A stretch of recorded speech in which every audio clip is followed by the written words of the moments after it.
State of Arizona versus Jorge A. Espinoza. Next on your local news on Fox 9, the man accused of killing a local DPS officer is facing 19 felony charges. Plus, another body is found out in Yuma County. Now police are looking for help solving what could be a murder. A local hospital is warning you, if you've had an x-ray at their facility lately, your private information could be in the hands of criminals. Those stories and Nicole Gomez with a look at your toasty weather forecast. Your local news on Fox 9 starts now. From Yuma and San Luis to El Centro and the Imperial Valley, this is KECY Fox 9 News. I truly believe that a lot of Americans are fed up with the size of their cable bill. Senator John McCain is looking to help you with one of your biggest household expenses. Good evening and thank you so much for tuning in. I'm Anna Chalk and this is your local news on Fox 9. I'll have that story just a little bit later in the broadcast, but first we begin tonight with some late breaking news. A young woman is dead tonight, the victim of a shooting. Yuma police say 28-year-old Jennifer Silva was found with a gunshot wound. She was taken to the hospital where she was pronounced dead. Investigators say they responded to a shots fired call this morning just after 8 o'clock near 10th Avenue and 1st Street. They are still investigating this incident, and of course they are looking for more information. So if you know anything, please call 78 Crime to leave an anonymous tip. And in an unrelated incident, a body was found in a grove of trees right here in Yuma. Your local news anchor Anna Hayes is here now. And Anna, do they know exactly how this person died? Well, Anna, that's a good question, one that police don't even know the answer to. Sergeant Leanne Worthen with Yuma Police tells us this body was found last night around 11:45 near County 16th and Avenue 3.5E. The subject has not been identified as of right now, and police aren't exactly sure how they died, but officials are busy investigating the cause of death to try to figure out what happened. Now, if you know anything at all about this case, Yuma Police want to hear from you. Give them a call at 928-373-4700, or if you'd like to remain anonymous, call 78 Crime. Anna Chalk, back to you. Anna Hayes, thanks again. And one more time, those two incidences right now do seem to be unrelated, but they are investigating both of them, Yuma Police. So if you know anything, again, please call 78 Crime. The truck driver who hit and allegedly killed a local DPS officer, Tim Huffman, was officially charged this morning in Yuma Justice Court. Your local news reporter Vanessa Herrera was in Welton for the hearing. And Vanessa, he's facing a lot of really serious charges. Is that right? Anna, the 33-year-old man learned that he's facing 19 charges, including one very serious charge of second-degree murder. State of Arizona versus Jorge A. Espinoza. This is the man police say failed to pull over or even slow his gas tanker semi more than a week ago when he slammed into a parked patrol car that then slammed into the police cruiser where DPS officer Tim Huffman was sitting inside filling out paperwork. Mr. Espinoza, the state of Arizona has charged you with 19 separate charges, all felonies. Count 1, second-degree murder. Counts 2 through 14, endangerment. Counts 15 through 19, criminal damage. In Espinoza's initial court appearance over the weekend, he was facing manslaughter charges. But today, that charge was not filed, but the Yuma County Attorney's Office filed one for second-degree murder. After that initial hearing, Espinoza bonded out at $200,000, and he will continue to remain out of jail on that bond. The state's not seeking to increase the bond, but the state would like him to be ordered not to leave the country and to surrender his passport if he has one. And I think that would be reasonable restrictions. Espinoza's attorney, Mike Donovan, declined an interview or statement, and Bart Graves with the Department of Public Safety told me that he can't release any more details about the crash, like whether or not drugs or alcohol played a factor. Officer Tim Huffman's memorial services are scheduled for tomorrow. Anna, I'll send it back to you. Hey, Vanessa, thanks so much. And again, just like she said, the officer authorities say George Espinoza killed will be laid to rest tomorrow. The memorial for Officer Huffman is starting at 9 o'clock again tomorrow morning at the Yuma Civic Center. But before that, the law enforcement family will be escorting Huffman in a procession leading to the service at that Civic Center. The procession will go south on 4th Avenue to the big curve, then right to stay on 4th. From there, law enforcement vehicles from DPS, Border Patrol, and local police departments will go west on 32nd Street and then go south on Avenue A, ending at the Yuma Civic Center. So just to let you know, if you're in those areas tomorrow morning, traffic will be stopped for just a couple of minutes and may cause a few backups. Let's take a quick peek outside at your current temperatures. We're under scattered clouds and a temperature of just under 90 degrees, very light winds, about 10 miles per hour, and humidity is reading at 20%. Here is Nicole Gomez now with a quick check of your local forecast. Nicole? Thanks, Anna. It was another hot day today, and it was also breezy as well. Now we're tracking our next system that could bring us a possibility of some showers and kick up those winds. As far as tonight, expect clear skies. And as far as our winds today, it was a little gusty. We saw gusts almost as high as 30 miles per hour. So coming up, we're going to talk about the possibility of some showers, hotter temperatures, and I'll let you know what you can expect for the weekend. That's coming up in your local weather. Anna, back to you. Hey, Nicole, thanks so much. And if you've gone to El Centro Regional Medical Center lately for an x-ray, your personal information may have been compromised. The hospital was notified that the x-rays they provided to a vendor for digitization and destruction have gone missing from a storage warehouse and may not have been destroyed.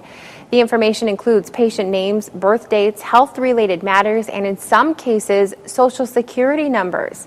The hospital started sending letters out to affected patients last week, but if you think you may have been affected, the hospital is urging that you call them or just stop by. 2 men are in jail tonight after they tried to throw contraband into the Calipatria State Prison. With more on this story now, here's your local news reporter, Patrick Hayes. Anna, it all started in the state prison parking lot that you see behind me when one of the 2 people arrested tried to throw a bag filled with drugs and cell phones over the fence and into the prison. An illegal care package for inmates here at the Calipatria State Prison. 2 suspects, Aaron Arola and Greg Cazaran, were arrested. One suspect tried to throw the bag of drugs over the fence while the other one waited in the car. The prison staff saw a man approaching the minimum security housing area with a bag and apprehended him there. His partner tried to get away but headed north on Highway 111 but was picked up by Border Patrol agents. Inside the bag there was 58 grams of suspected heroin, over 90 grams of suspected meth, and a dozen cell phones. Now, according to the press release, the cell phones on the prison side can be sold from anywhere from $500 to $1,200. Reporting for your local news, I'm Patrick Hayes. And just as a note, the minimum security housing area is reserved for non-violent, non-sex-related criminals. Senator John McCain says one of your household bills is way higher than it needs to be. Coming up on your local news on Fox 9, hear what his plan for cheaper cable will be. A massive nationwide crackdown on Medicare fraud. I'm Steve Santani in Washington. That story coming up.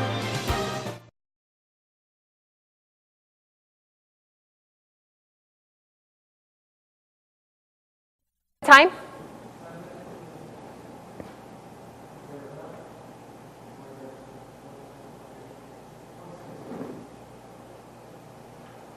Can you read me what's in this block? Sorry.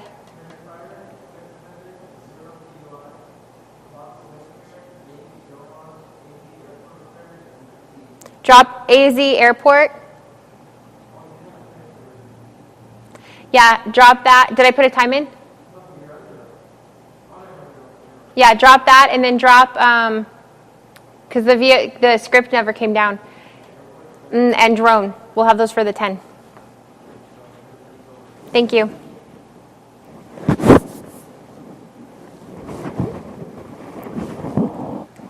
This jacket would look better if I could. It's hot up here.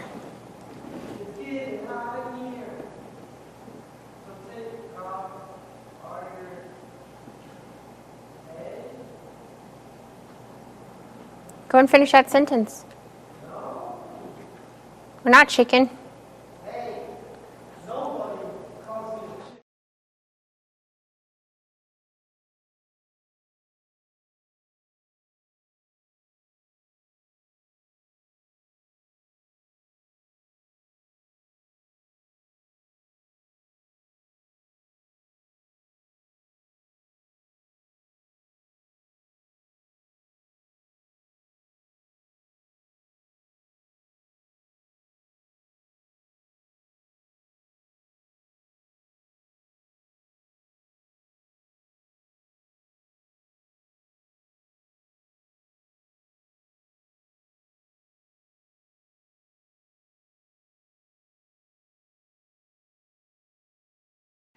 Thanks for coming back with us. A fire completely destroyed a trailer early this morning. Take a look at these pictures. Rural Metro Fire tells us the fire broke out around 4 o'clock in a trailer park on May Avenue and 5th Street in Yuma. A single wide trailer reportedly had some sort of an explosion inside, and that is what they believe caused the blaze. You're looking at photos given to us by Rural Metro Fire's Charlie McMurdy.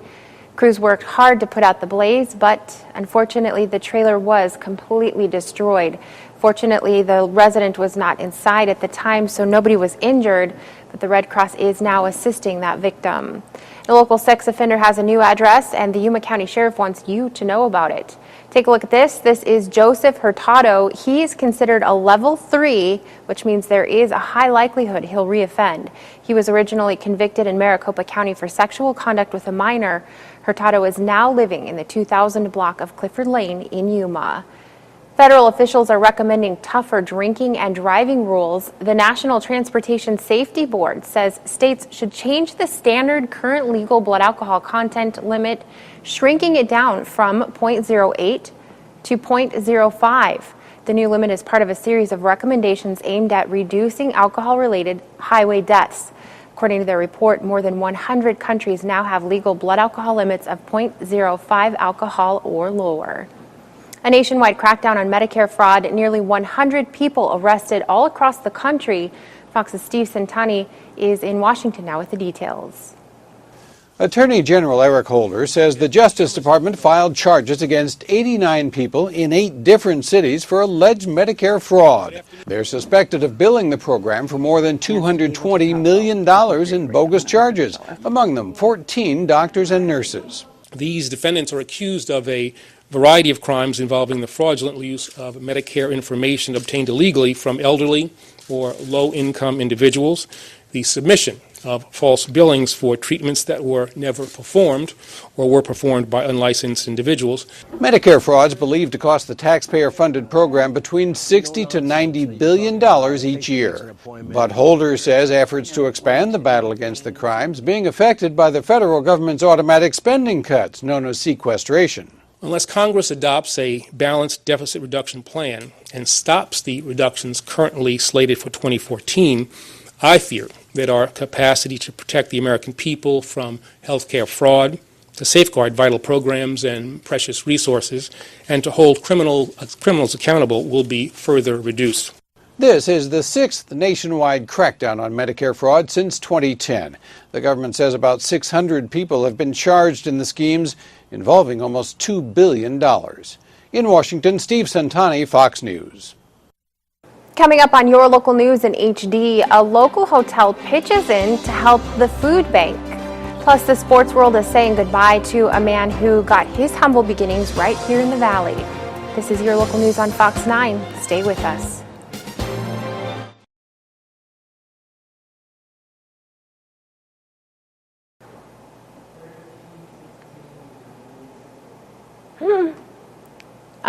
What do we got?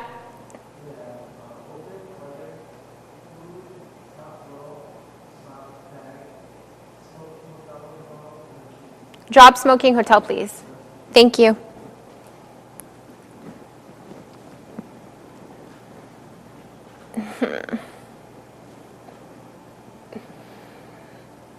It's so uncomfortable.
You're watching your local news on KECY Fox 9 with Anna Chalk and Nicole Gomez with weather.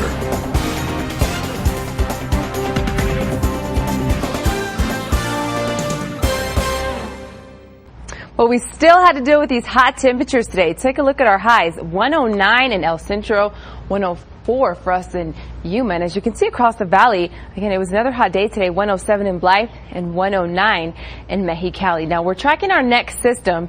It's going to bring us a chance for some showers, but it's going to be mainly along eastern Arizona, and it'll finally drop our temperatures and give us a break from all this hot weather. So take a look at Future Track. As you can see here in Yuma, we're not going to see very much activity. Most of the showers will be along eastern Arizona and well to our east. So unfortunately, we won't see any shower activity for the rest of the week and as we head into the weekend as well. But we will start to see a cool down. Take a look at our temperatures for the weekend. We'll be sitting in the 90s, 92 on Saturday, 95 on Sunday. But with this next system, it could pick up our breezes and our gusts during the afternoon hours. So if you're going to be outdoors, just be advised, those winds could pick up. As far as tonight, temperatures will be mild and close to 70 for Quartzsite. 67 will be your low tonight. Tomorrow, notice temperatures. We're going to cool down to the 70s. 97 for Quartzsite, 98 Blythe, and 98 in Welton. Mexicali tonight, temperatures will be in the 60s, and Calexico, 66. A little warmer in San Luis at 75. Notice tomorrow, temperatures are still in the triple digits for San Luis and Mexicali. At 100 for Mexicali and 64 for Salton City tonight. Could see just a few clouds clear out tomorrow. Look for a high of 96 for Salton City, 98 Imperial, and Brawley as well. Tonight in Yuma, we're going to drop down to 73 degrees. Winds will be gusty. We could see them gust up to 25 miles per hour tonight, and tomorrow they will back off. Look for a high of 100, and the winds won't be a problem. 67 degrees tonight in El Centro. Tomorrow, look for a high of 99 degrees. So it'll still be hot tomorrow. Some areas will reach the 90s, the upper 90s, and then the rest of the week for Yuma, it'll be 98 on Thursday, 96 on Friday, cooler as we head into the weekend at 92, 95 on Sunday, and then we're back to the hot weather on Monday and Tuesday. Anna? Hey, Nicole, and just so you know, great minds dress alike. The Crossroads Mission Shelter says it's running low on food, and one local hotel has decided to step in and help out. This is our way to give back to the community. The Hilton Garden Inn staff donated more than 200 pounds of pork to the shelter this afternoon. They bought a pig at the Yuma County Fair Animal Auction and decided to donate the meat to Crossroads. Shelter staff says donations slow down during the summer months, and donations like these really go a long way when they are feeding 300 to 500 people per day. 250 pounds of meat, that's at least 2 meals, maybe 3, but it puts food on the table, and meat is the biggest thing that we're missing right now in our kitchen, so it means a lot. And just so you know, Crossroads Mission is always accepting food donations. Right now, they especially need meat, milk, and veggies. If you have any donations, they do ask that you drop by the shelter, and they will be more than happy to help unload them out of your car. And here's what's coming up on your local news on Fox 9. Senator John McCain fighting to lower your cable bill. With so many smartphones in the world, retailers and credit card companies making big investments now in the so-called mobile wallet. But are consumers ready for this? I'm Rick Leventhal in New York with a story coming up.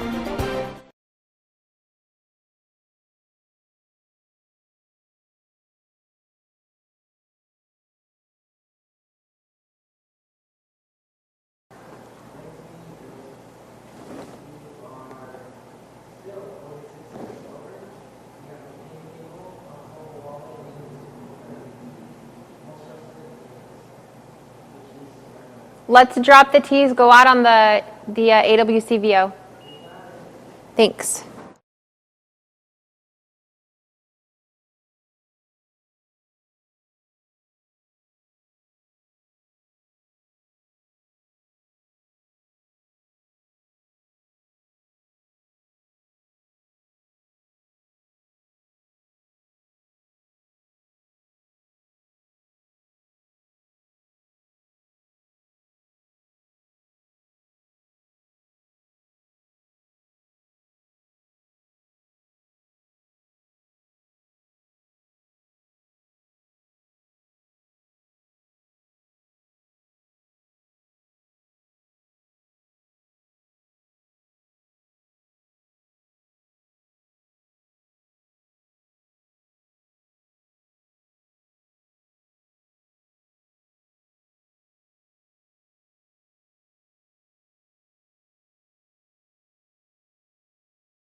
Thanks for coming back with this. Imagine this, a la carte cable where you can pay for the TV channel you use.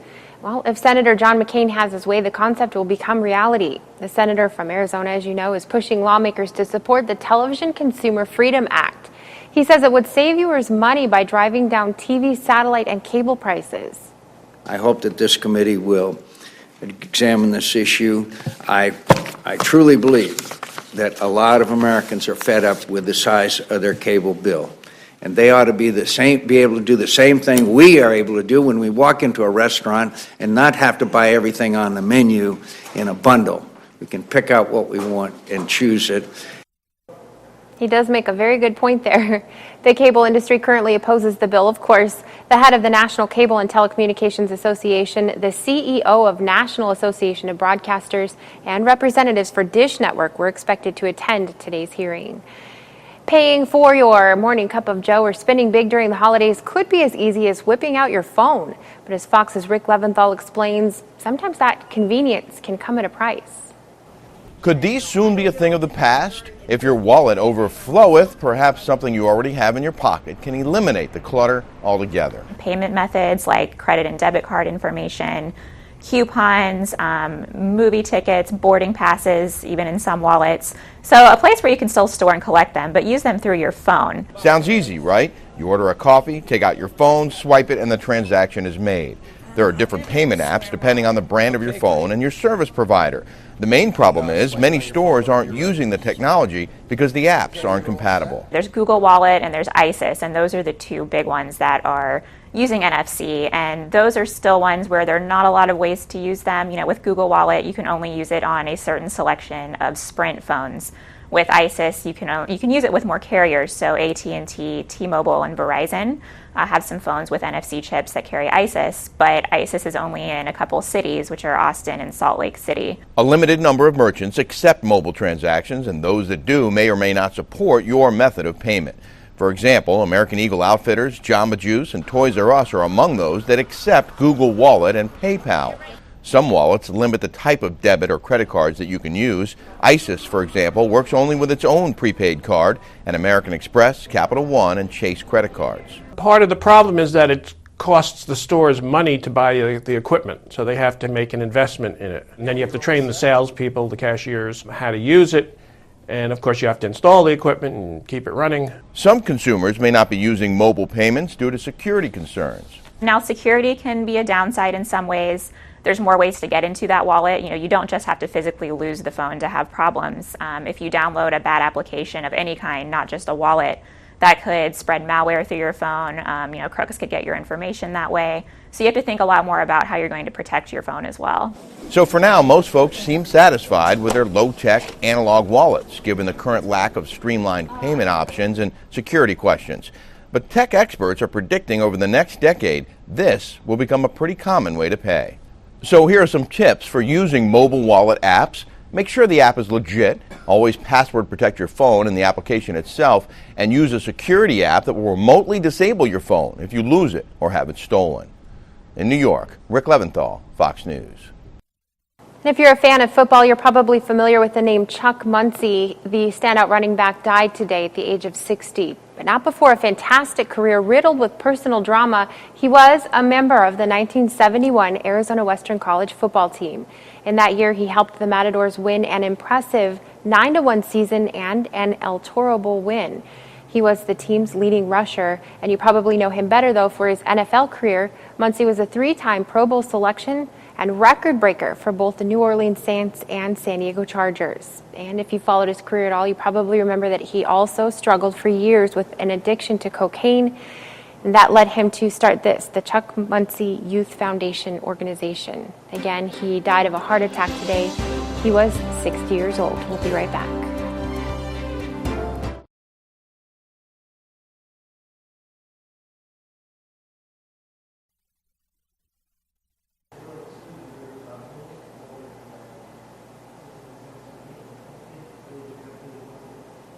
$115, 26. The full page, it's part of the 2 minutes. I put 2 minutes in the rundown, yeah? It's not going to be 2 minutes.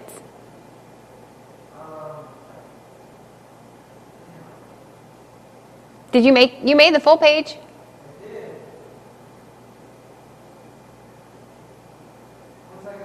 Okay.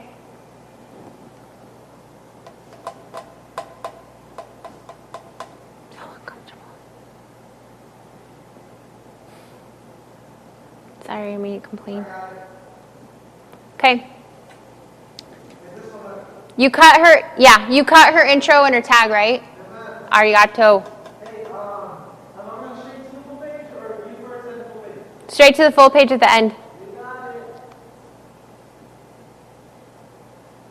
If there's time, we'll take that one. How much time we got? 1 minute. Can you reset prompter? Will it reload in time?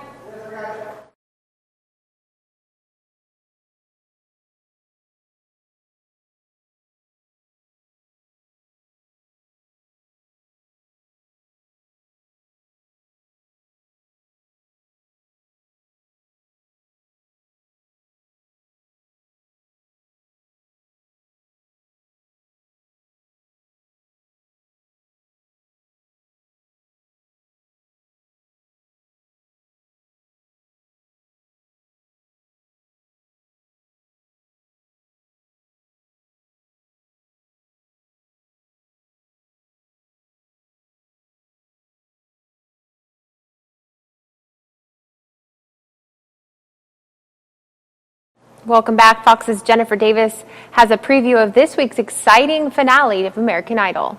Find him drinking under tables.